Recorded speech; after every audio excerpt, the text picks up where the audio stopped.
ప్రియమిత్రులందరికీ వైకుంఠ ఏకాదశి శుభాకాంక్షలు. ఈరోజు వైకుంఠ ఏకాదశి, దీన్ని ముక్కోటి ఏకాదశి అని కూడా అంటాం. ఈ వైకుంఠ ఏకాదశి పర్వదినం చాలా పవిత్రమైనది. సంవత్సరానికి 24 ఏకాదశులు. అన్ని ఏకాదశుల కంటే విష్ణువుకి పరమ ప్రీతిపాత్రమైనది ఈ వైకుంఠ ఏకాదశి. ఇది ధనుర్మాసములో శుద్ధ ఏకాదశి నాడు వచ్చినటువంటి ఈ ఏకాదశిని వైకుంఠ ఏకాదశి అని, ముక్కోటి ఏకాదశి అని కూడా అంటారు. ముఖ్యంగా ఈ వైకుంఠ ఏకాదశి నాడు ఉత్తర ద్వారం గుండా వైష్ణవాలయాలన్నీ కూడా తెరవబడతాయి. శ్రీ మహావిష్ణువు రూపములో ఉన్నటువంటి అనేక మంది దివ్య రూపాలన్నీ కూడా మనం దర్శించుకోవడానికి ఉత్తర ద్వారం గుండా వెళ్ళడం మాత్రం జరుగుతుంది. ప్రతి వైష్ణవాలయానికి కూడా ఉత్తర ద్వారం ఉంటుంది. ఆ ఉత్తర ద్వారం ఈ ఒక్కరోజు మాత్రం తెరవబడుతుంది. అది గొప్ప విషయం. వైకుంఠ ఏకాదశి నాడు మాత్రమే ఉత్తర ద్వారం తెరవబడుతుంది. ప్రధానం ఏంటంటే, మురాసురుడు అనే రాక్షసుడు దేవతలను చాలా ఇబ్బంది పెడుతూ ఉంటాడు. ఆ అసుర లక్షణాలతో దేవతలందరినీ కూడా భరించలేని బాధలకు గురి చేయడంతో బ్రహ్మాది దేవతలందరూ కూడా శ్రీ మహావిష్ణువుని దర్శించుకోవడానికి ఉత్తర ద్వారం గుండా వెళ్ళే రోజు కాబట్టి ఈ ఏకాదశిని, వైకుంఠ ఏకాదశి ఉత్తర ద్వార ప్రవేశం కూడా చేసుకోవడానికి అనుకూలంగా ఉంటుందన్నమాట. అందువల్ల ఎప్పుడైతే ఈ దేవాది దేవులందరూ మొరపెట్టుకున్నారో ఆ మురాసుని సంహరించడానికి మొత్తం తన యొక్క ఆయుధ సంపత్తితో మహావిష్ణువు వెళ్ళి రాక్షస సంహారం మొత్తం చేస్తాడు. కానీ ఒక్క మురాసురుడు మాత్రమే సముద్ర గర్భంలో దాక్కుంటాడు. ఆ మురాసుని బయటికి రప్పించడానికి ఒక ప్రణాళిక వేసి విష్ణువు గుహలో దాక్కోవడం జరుగుతుందన్నమాట. అలా కొలది రోజుల తర్వాత మురాసురుడు ఒక్కసారి గ్రహించి విష్ణువు నిద్రపోతున్నాడని భావించి ఇదే సమయం విష్ణువుని చంపడానికని ఆ కత్తితో రావడం జరుగుతుంది. ఎప్పుడైతే నిద్రలో ఉన్నటువంటి విష్ణువుని సంహరించడానికి ఉన్న తరుణములో తరుణి అయినటువంటి శ్రీ మహాలక్ష్మి దుర్గా రూపంలో వచ్చి ఆ మురాసురుని సంహరించడం జరుగుతుంది. విష్ణువు మేల్కొని మహాలక్ష్మిని అభినందించి ఏకాదశి అని పేరు పెట్టడం జరుగుతుంది. ఆ ఏకాదశి సంహరించింది కాబట్టి ఏకాదశి అనే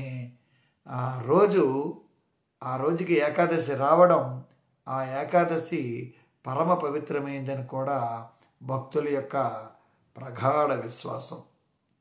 మరి మనం విశ్వాసంలో ఉంటేనే ఏదైనా మనకి ఆ మానసిక ప్రశాంతత అనేది వస్తుంది. ప్రతిదాన్ని నమ్మాలండి. మనం మూఢనమ్మకంగా కాదు, కానీ నమ్మకం ఎప్పుడు కూడా మనల్ని ఉన్నతంగా తీర్చిదిద్దుతుంది. ప్రతిదీ కూడా అనుమానంగా చూడడం, ఈరోజు ఏకాదశి ఎందుకు అవ్వాలి, ఇంకో రోజు అవ్వచ్చు కదా. కొంతమంది వితండవాదం చేస్తూ ఉంటారు. ఈరోజే ఉత్తర ద్వారం తెరవాలా, ఈరోజే మనం దేవాలయ ప్రవేశం చేయాలా, లేకపోతే దేవుడు ఈరోజు ఊరుకోడా, ఈరోజు చెయ్యకపోతే అంటే చేసే వాళ్ళనే రక్షిస్తాడా, చేయని వాళ్ళని శిక్షిస్తాడా, ఇలాంటి వితండవాదాలు కొంతమంది చేస్తుంటారు. కాబట్టి అలాంటి వితండవాదం అనేది ఎట్టి వయసులో చేసిన మానసిక క్షోభ కలుగుతుంది. మనకే అనుమానం కలుగుతుంది.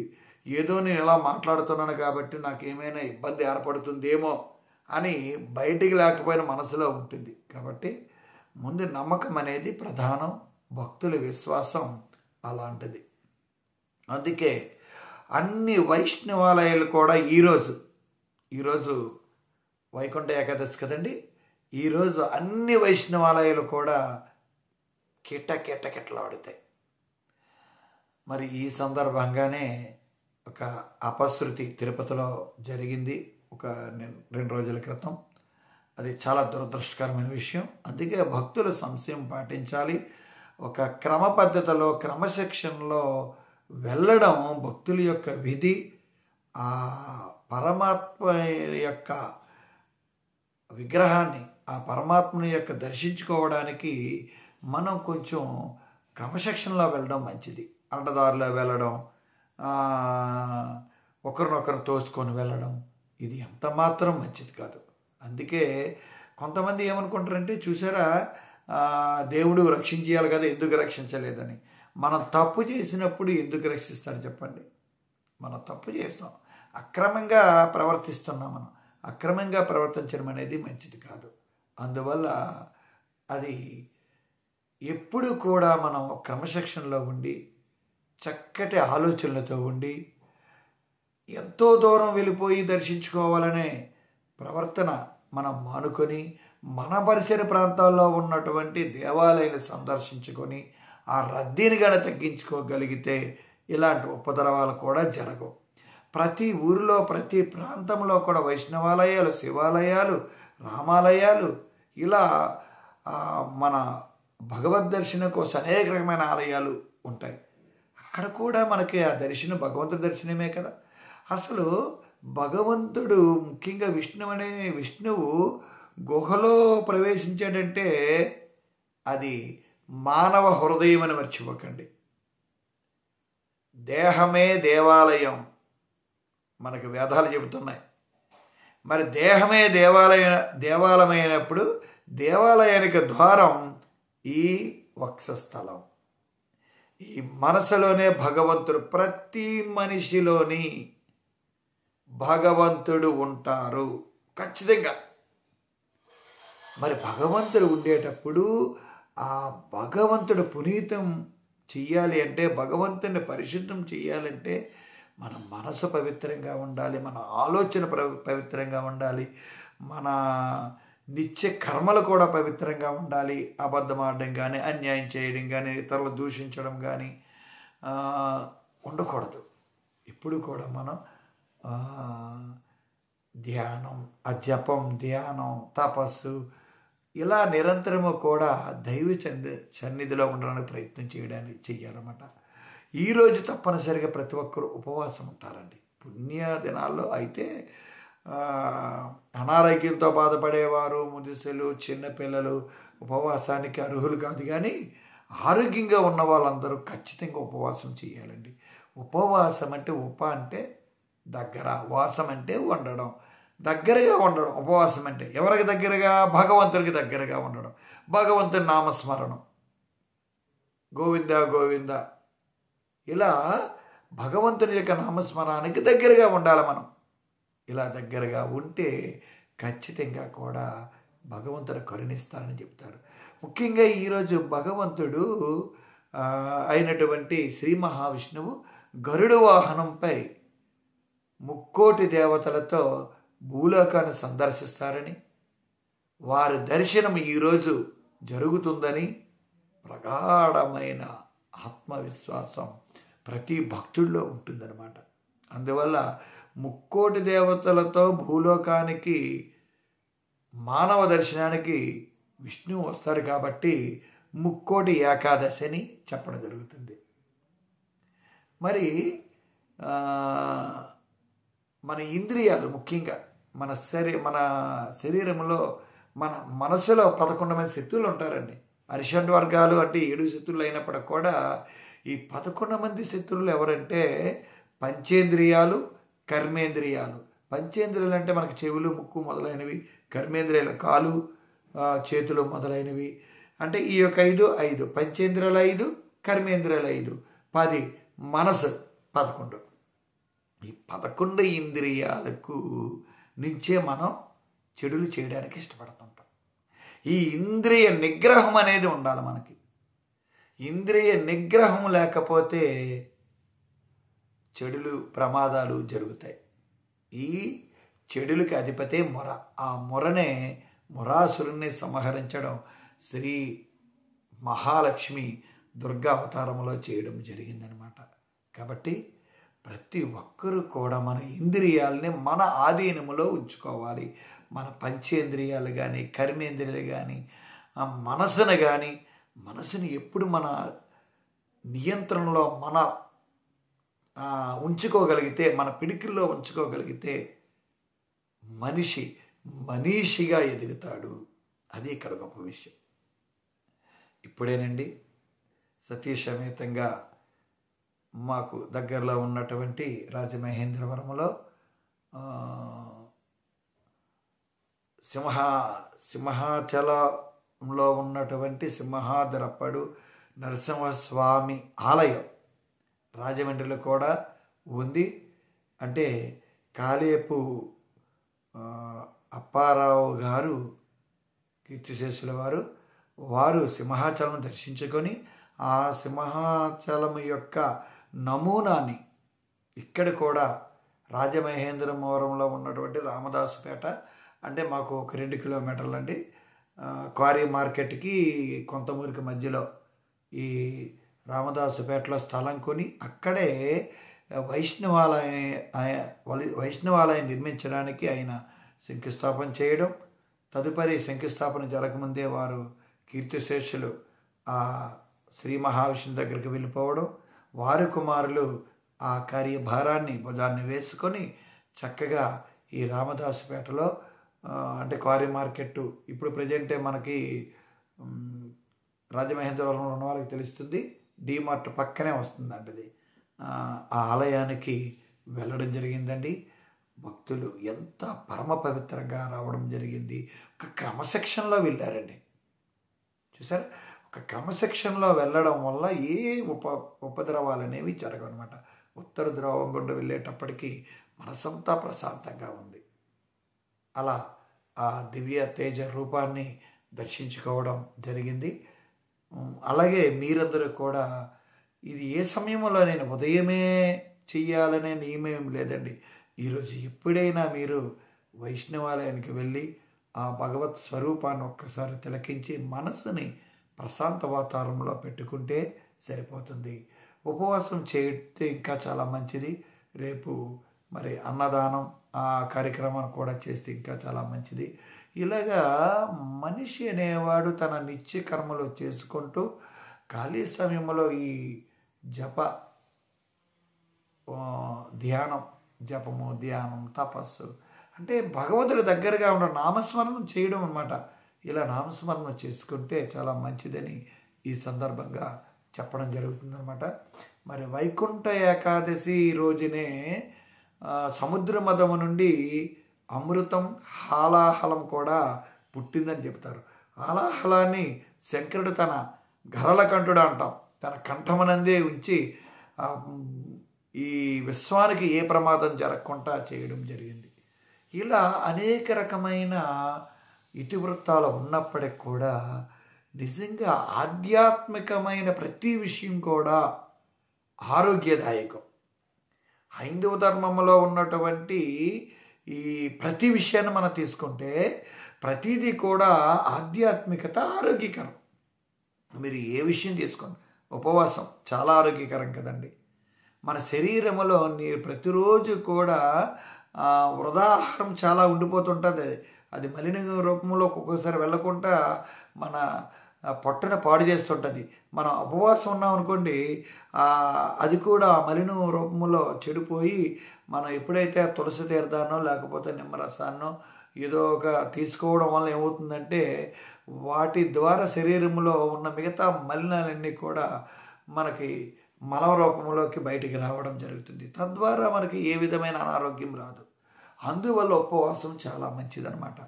అయితే మరి అనారోగ్యాలు చేయడం అనేది మంచిది కాదు. ఎందుకంటే వాళ్ళు వైద్యపరంగా దానికి సంబంధించినటువంటి మెడిసిన్ అనేది ఉపయోగించాలి కాబట్టి అదేవిధంగా జాగరణ, నిత్యం జాగరణ చేయడం కూడా ఈరోజు చాలా మంచిది. శివరాత్రి నాడు కదా ఈరోజు కూడా చేయొచ్చు. జాగరణ చేయడం అంటే ఏదో కాలక్షేపం చేయడం కాదండి, పురాణ కాలక్షేపం చేయాలి, దైవ చింతనలో ఉండాలి. అలా అయితేనే జాగరణ చేయాలి. అంతేగాని ఏదో సినిమా చూసుకొని పిచ్చి పిచ్చి సినిమాలన్నీ కూడా చూసుకొని కాలక్షేపం చేయడం కాదండి, దైవ చింతనలో కాలక్షేపం చేయడం. కాబట్టి ఈ విధంగా ఈ వైకుంఠ ఏకాదశి నాడు పరమ భక్తులందరూ కూడా వారి మనసులో ఉన్నటువంటి శ్రీ మహావిష్ణువుని దర్శించుకోవడం, దగ్గరలో ఉన్న వైష్ణవాలయాలకు వెళ్ళడం, చక్కగా ప్రశాంతంగా ఉండడం, ఇలాంటి నియమాలతో ఉండి మనలో ఉన్నటువంటి దుర్గతులన్నీ కూడా సంహరించే విధంగా, బయటికి పోయే విధంగా చేసి ఈరోజు సాత్విక ఆహారం, ఉపవాసం లేకపోతే సాత్విక ఆహారం తీసుకోవడం, సాత్వికంగా ఉండడం, మనసు ప్రశాంతంగా ఉండడం, కోపాన్ని తగ్గించుకోవడం, కోపాన్ని దూరం చేసుకోవడం, శత్రువులు కూడా మనం ప్రేమించే తత్వాన్ని కలిగి ఉండడం, ఇవన్నీ కూడా మనిషికి చాలా చాలా అవసరం అండి. మనిషి ఆనందంగా ఉండాలన్నా, మనిషి అనేవాడు తన జీవితాన్ని పునీతం చేసుకోవాలనుకున్నా, భగవంతుడు ఇచ్చినటువంటి పూర్తి ఆయుస్సును పరిపూర్ణంగా అనుభవించాలనుకున్నా కోపతాపాలని దూరం పెట్టాలి, ఈర్ష్య ద్వేషాలని రానివ్వకూడదు. ఇదే ఆరోగ్య రహస్యం. చాలామంది ఏమంటారంటే భగవంతుడి దగ్గరికి దేవాలయానికి ఎందుకు వెళ్ళాలి? నేను కూడా అలా అనుకున్నాను. దేవాలయానికి ఎందుకు వెళ్ళాలంటే దేవాలయము ప్రశాంతతకు నిలయాలండి, ప్రశాంతంగా ఉంటుంది. అక్కడ ఎవరైనా ఎలాంటి వారైనా మాట్లాడరు. చూడండి, ఎప్పుడైనా మీరు దేవాలయంలో చాలా ప్రశాంతంగా ఉంటుంది. అక్కడికి వెళ్ళగిన ప్రశాంత వాతావరణం, కొంత సమయం గడిపితే అది ఒక రకమైన ఆనందం. అందువల్ల అప్పుడప్పుడు ఇలాంటి పుణ్య దినాలలో ఖచ్చితంగా దేవాలయ దర్శనం చేసుకోవడం వల్ల చాలా చాలా ఆరోగ్యకరమని ఈ సందర్భంగా చెప్పచ్చు. అదేవిధంగా ఈ సమయంలో, ఈ పవిత్ర దినాల్లో దేవాలయకి వెళ్ళే సమయంలో సాత్విక ఆహారాన్ని మనం తీసుకుంటాం, తద్వారా ఆరోగ్యం బాగుంటుంది. తర్వాత ఈ యొక్క దినాల్లో మనసు ప్రశాంతంగా ఉంచిన ప్రయత్నం చేస్తాం. అందువల్ల ఆధ్యాత్మికతకు చెందిన ప్రతి విషయం కూడా ఆరోగ్యదాయకమని ఖచ్చితంగా చెప్పచ్చు. మనసు నిర్మలంగా ఉంచుకుంటాం, మన కర్మలు కూడా నిర్మలంగా చక్కగా చేస్తాం, ఎవరికి హాని చేయకుండా ప్రవర్తిస్తాం. ఈ ఒక్కరోజు కాదండి, ప్రతిరోజు మనం అలా చెయ్యాలి.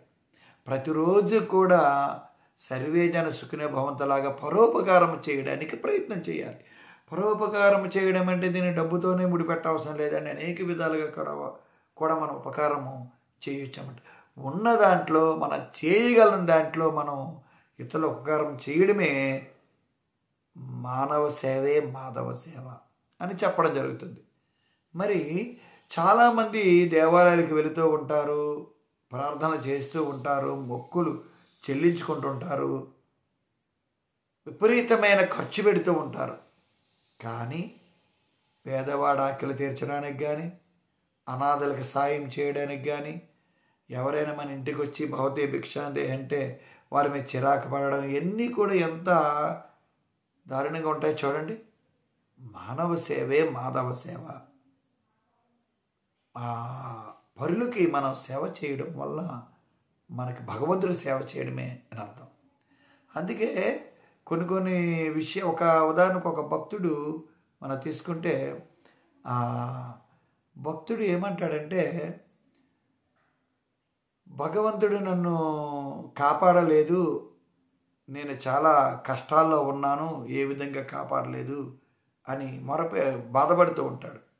ఎప్పటికప్పుడు భగవంతుడు మనల్ని కాపాడుతూ ఉంటారండి. అంటే భగవంతుని యొక్క రూపం కాదండి, ఆ రూపం అనేది అనిర్వచనీయమైనది, స్వరూపము లేనిది.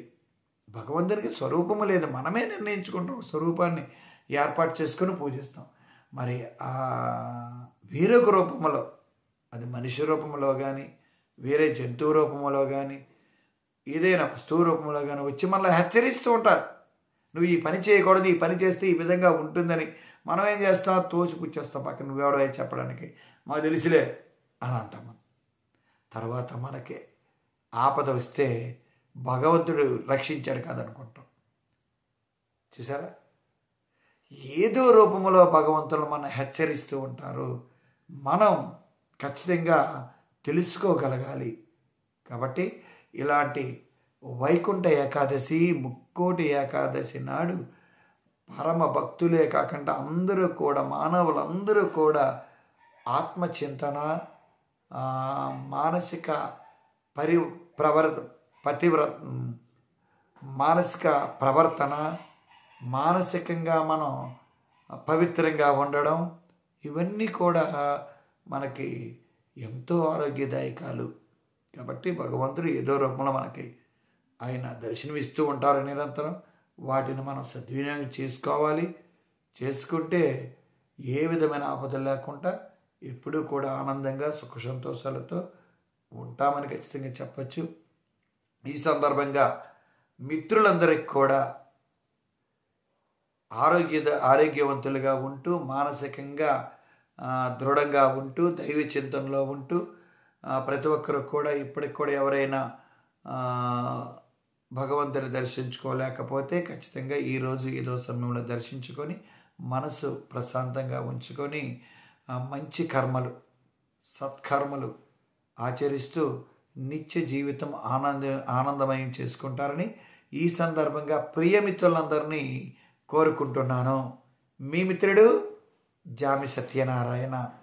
ఈరోజు జామి సుబోధలో ఒక మంచి సుబోధ, మంచి బోధ, అంటే మంచి బోధ, మంచి అభ్యాసం, మంచి విషయాన్ని మీకు అందించడం నాకు చాలా ఆనందదాయకంగా ఉంది. మరి మన ఛానల్ జామి సుబోధ, ఈ జామి సుబోధని మొట్టమొదటిసారిగా చూస్తే తప్పకుండా సబ్స్క్రైబ్ చేసుకుంటారని, అదేవిధంగా చూసిన వారందరికీ ఈ వీడియోను షేర్ చేయండి, అందరికీ లైక్ చేయండి. ఇంకా మంచి వీడియోలు నా నుంచి వచ్చే ప్రోద్బలాన్ని, ప్రోత్సాహాన్ని నాకు అందిస్తారని మరొకసారి మీ అందరినీ కూడా వినయపూర్వకంగా కోరుకుంటున్నాను. మీ మిత్రుడు జామి సత్యనారాయణ.